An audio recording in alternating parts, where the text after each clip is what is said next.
Got it. Perfect. Well, thank you for joining us today. We know it's a busy week for you and your team, so we appreciate the time. We're going to roll straight into questions. We have several today. Just a friendly reminder, if you have one for William, please raise your hand within the Zoom platform or just send us a chat within the chat area, and we'll be sure to monitor that as well. We are going to start with our first question from Claire B. Lang. Claire, go ahead with your question to William.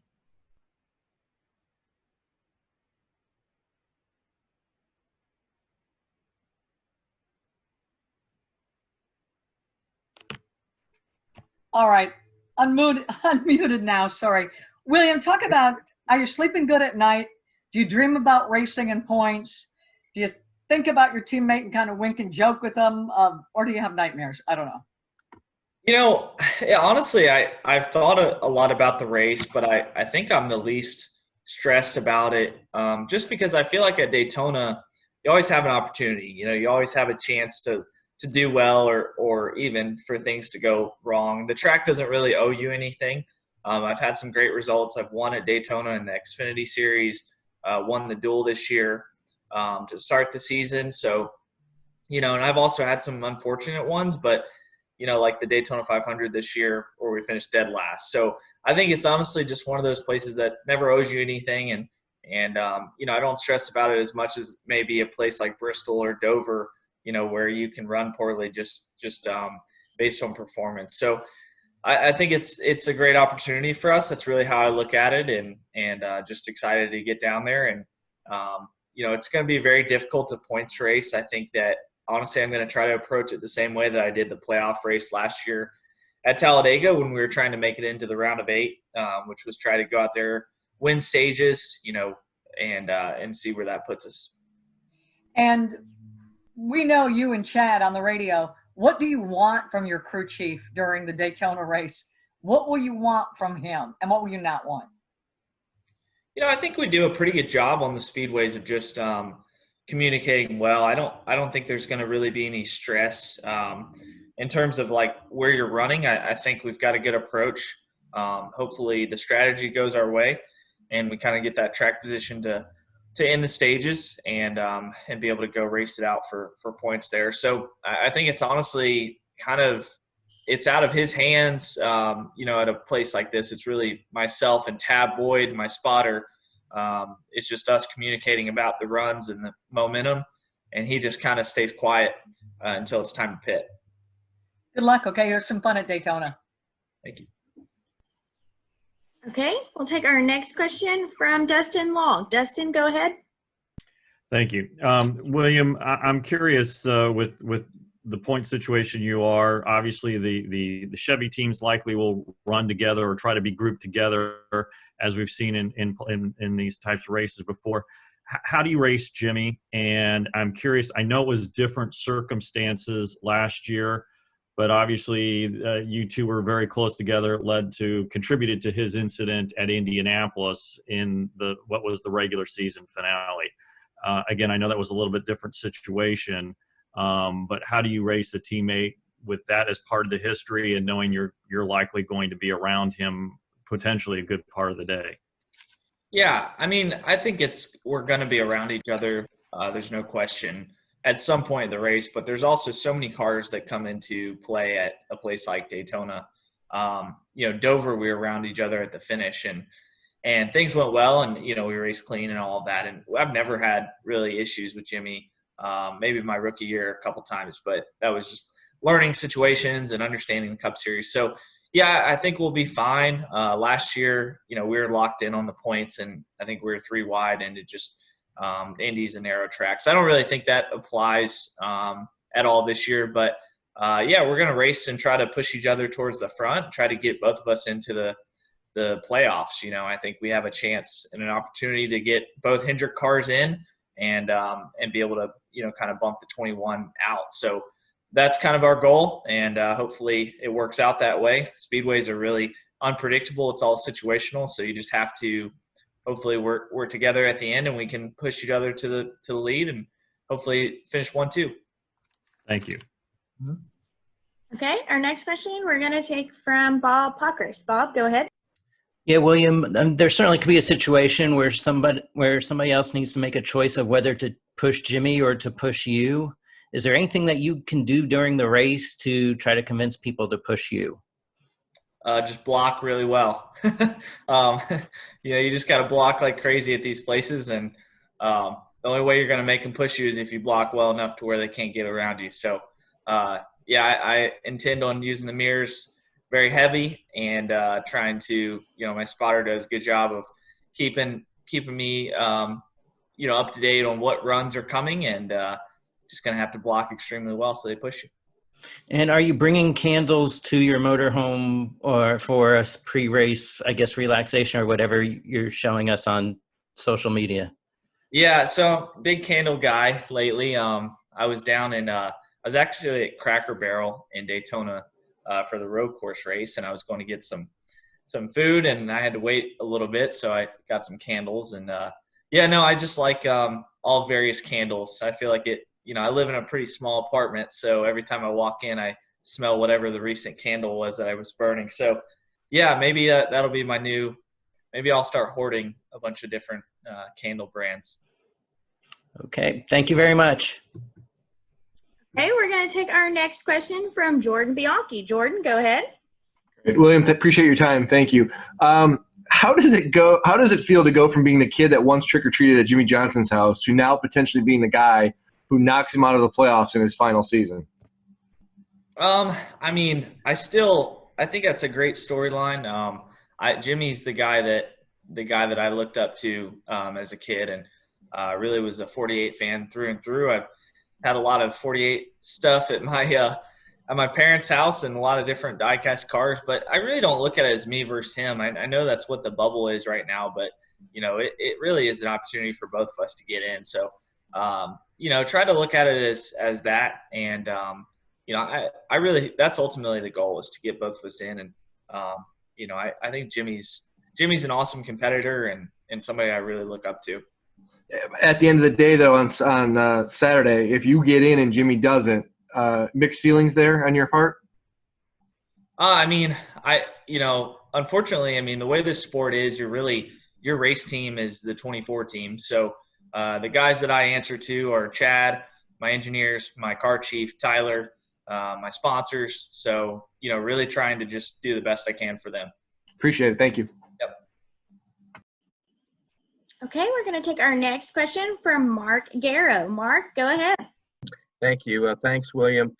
How much information do you want during the race?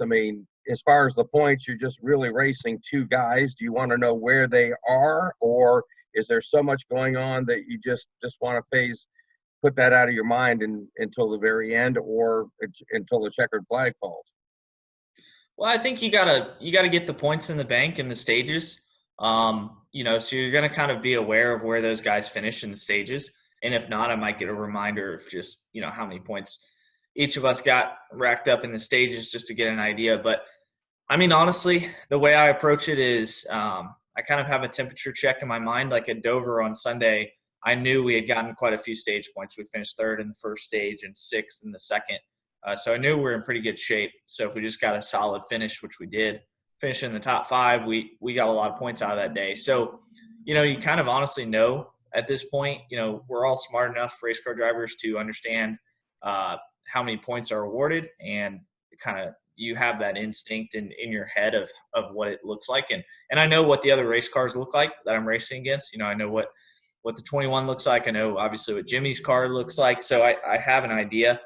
So I just do it that way. Typically it works out plus or minus a couple points, which might be the difference this week. So I might be needing to get a little reminder, but when it comes down to the end of the race, you're going to be running as hard as you can to try to get as many points. And it might be one of those situations where you cross the line and you're in by a point or whatever. So we'll see what happens.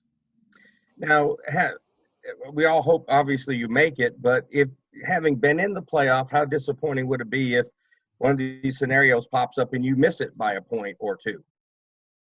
Well, I think, we had all year. So I think we've had 25 races so far to get in, and we've had some really unfortunate circumstances that have taken us out of some really good runs. I think Indianapolis blowing a tire leading the race. I think of the first race back at Darlington, having another tire issue there, running second or third in the race. So, I mean, we had some really unfortunate things happen for us, which is really just falls on us. So I think that, it'll be unfortunate, but it's not just about one race. It's about 25, 26. So we'll go hard into the next 10 and try to win races there.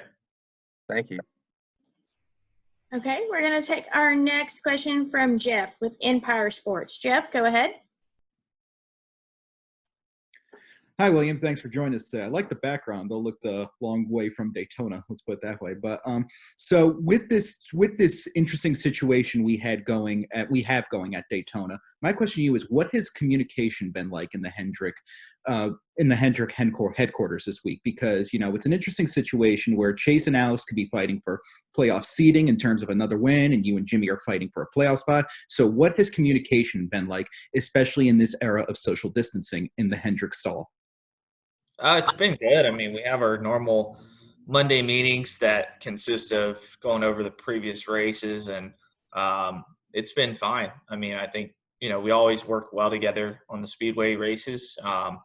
Chase has got a few wins on them, and I've got either a few stage wins or the dual win to look back on, and Alex has done really well. I think he's finished like top 5 in a lot of these races. And so I think honestly, just we all work together well, and we have fast cars, and hopefully even faster this weekend. So I don't worry about it too much. I think we all have pretty good relationships. And with current events currently in our nation right now, and there's been talks about boycotts across the other sports, or strikes in that matter. Has there been any talks in terms of NASCAR that you are aware of personally, in terms of either making a demonstration or something similar? No, I'm just focused on trying to win the race here on Saturday night. So it's really all that I've, I'll do, whatever the sport chooses to do, but I'm focused on winning. Fair enough. Thank you, William. Good luck. Thanks. Okay, we are going to take our next question from Marty with RSC. Yeah, I don't know if it's Thank you. William, thanks for your time today. I want to ask you about the fact that, this is the final race of the regular season at Daytona, and at Daytona, anyone in that field of 40 has a chance of winning that race. And there are some drivers that are 16th below in the standings that could be in that scenario where they could actually try and pull off this must-win situation, and then it could lead to possibly you being the first driver out based on points. We would have to see about that. Are there any concerns about that with some underdogs trying to pull off that buzzer beater Game 7 walk-offs type scenario? It would be unfortunate for us. I think that, it would be definitely disappointing, but I don't know what you really do at that point about it. It just, it is what it is. So I think honestly at that point I would just kind of accept it after a few hours, and move on. So, I mean, hopefully we can be that guy who wins, and we'll have all these problems won't be issues. So I think that's our goal. Gonna be a good race, William. Good luck to you this weekend. Thanks. Okay, we're going to take one final question from Michael Shelton. Michael, go ahead. Hey, William, thank you very much for joining us. Just a couple quick questions, just asking, what was your initial thought of NASCAR moving the Daytona race, the second Daytona race, to the final weekend of the regular season? And just with all the highlights and lowlights that you mentioned, what do you think is the key to navigating, the treacherous track like Daytona with all your experience? Yeah, I mean, it's, I hope that we were in a little better position to not be, on the bubble going into this final race, but it is, unfortunately that's what we are in. So I think, we've accepted that, and I'm excited about it. I think Daytona is an awesome historic place. We got a chance to race there on the road course, which I thought was a great event and very challenging. So I'm just excited for this weekend. I think it's gonna be great from a fan's perspective. It's gonna be stressful in the car, but sometimes those are the funnest times and most rewarding times in the race car is those times where you're under pressure. So it should be fun. Thank you. Good luck. Thank you. All right, William, thank you for your time today. We appreciate it, and we wish you the best of luck this weekend. Thank you. Appreciate it, guys. All right, and for the media here in the room, we are going to bring Chad Knaus into the room right now.